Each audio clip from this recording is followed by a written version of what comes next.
Hey guys, it's Clockwork McGram again. I'm sorry to inform you that, unfortunately, I did not record the ending of the other speed paint. I thought I did, but then I didn't. So, sorry about that. I freaked out for like a week over it, and yeah. Anyway, this drawing is from, well, it's a gift art that might turn into an art trade. I don't know. I don't have expectations either way. So, if you're the person this was for, don't feel pressured.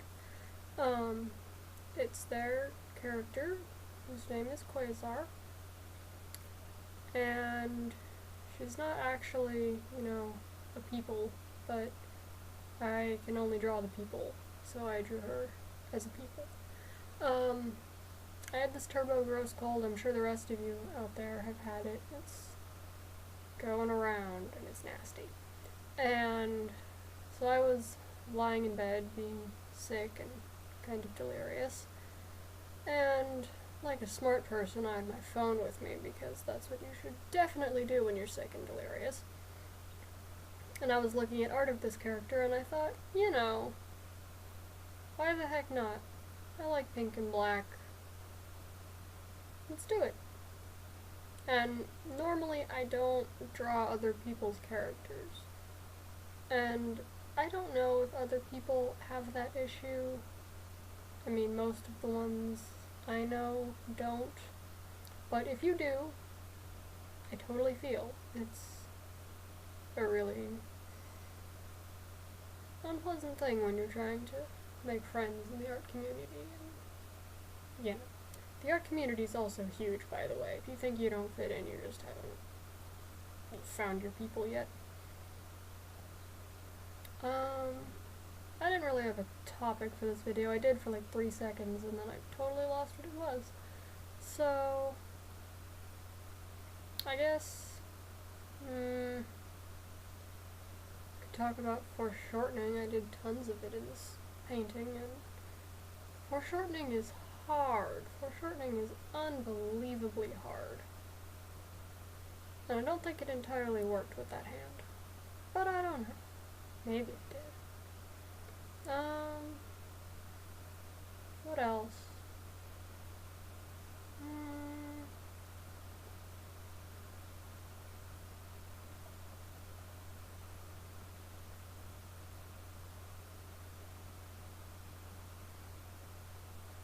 I guess a thing worth talking about is, like, how do I put this? Things you think you know. 'Cause I am still studying art actively, obviously. I mean, my art is not that good. I'm just a person on YouTube. Which I used to think if you had your art on YouTube, you were like some kind of hotshot. Now it just means you have a Google account. For those of us wondering. Anyways, I was in this art class, and we were talking about cast shadows. And I thought I knew what I was doing, and heck no, I do not. So,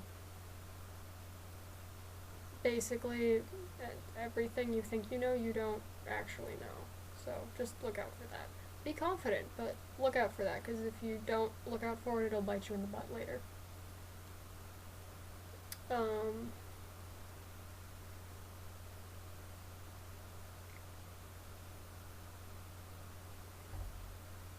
I mean, most of what I could talk about in this video is not stuff that I really,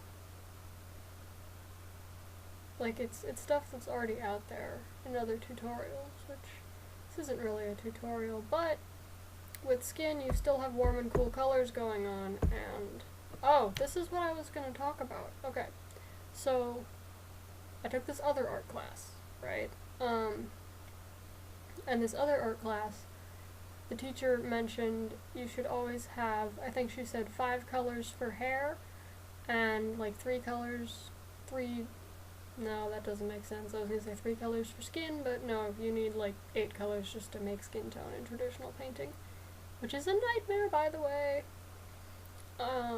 Anyways, I discovered the 5 tones with hair thing, especially on a canvas this size. This is digital 11 by 15. It's not the biggest. I've been working 18 by 24, and this was a painful transition back to smaller canvas sizes. Sorry about that, my throat just did something super weird. Anyways, I've discovered that you don't, like, I don't know, what my watercolor teacher has been saying is whenever the teacher says always, they don't mean always. They just don't. No teacher ever actually means always. And so when my art teacher said always have 5 tones for the hair, you know, I thought she meant always, not art universe always, which means sometimes. So when you hear people say always, it actually means sometimes.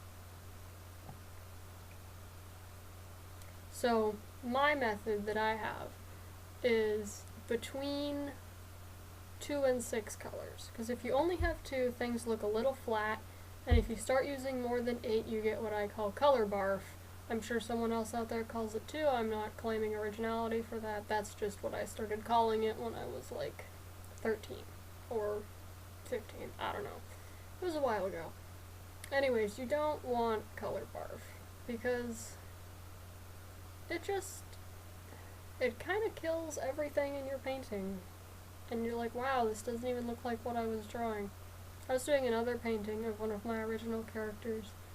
I was drawing this dress, and I thought I would make it this awesome teal color with, like, purple accents, and I tried to get fancy with the shading, and that was my first experience with true color barf, and, like, oh man, it was bad. It was so bad. I posted it online anyway, but it was with basically a giant posting on it that I'm posting this just so I stop working on it title thing. It was not great.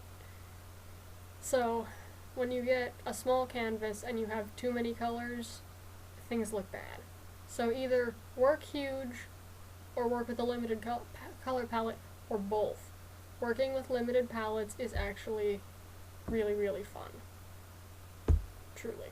Like, this has a limited palette. We don't go outside of the pink, warm grays, and green. Except for the cane, but that thing turns green later. Ish. Kinda.